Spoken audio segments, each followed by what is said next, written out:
Soekarno merupakan tokoh yang penting Indonesia dalam memperjuangkan kemerdekaan.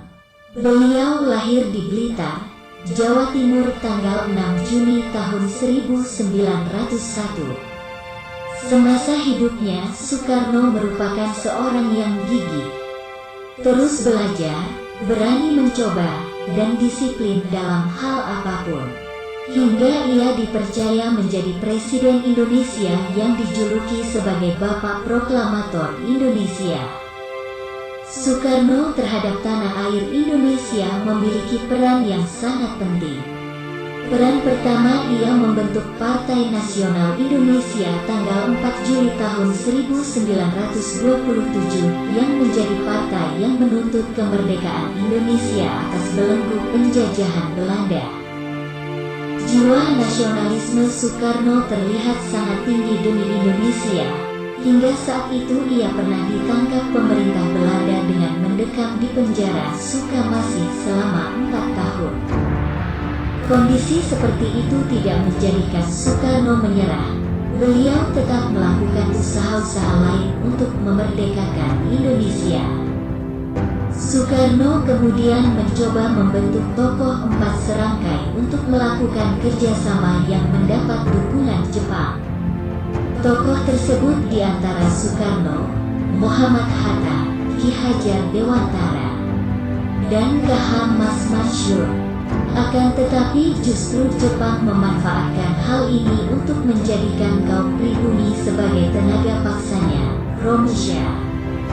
Kemudian Soekarno melakukan usaha-usaha lagi, yaitu menggagas Pancasila. Gagasan Pancasila ini lahir pada saat Jepang membentuk BPUPKI untuk menarik simpati masyarakat Indonesia dan menjanjikan kemerdekaan. Dalam sidang pertamanya, Soekarno menyampaikan gagasannya mengenai dasar negara Indonesia yang berisi 1. Kebangsaan Indonesia, 2. Peri kemanusiaan, 3. Mufakat, 4. Kesejahteraan sosial, dan 5. Ketuhanan yang berkebudayaan. Dengan itu gagasannya terpilih dan sedikit dirombak menjadi sebuah dasar negara Indonesia, yaitu Pancasila. Soekarno tak gentar semangat untuk memerdekakan Indonesia.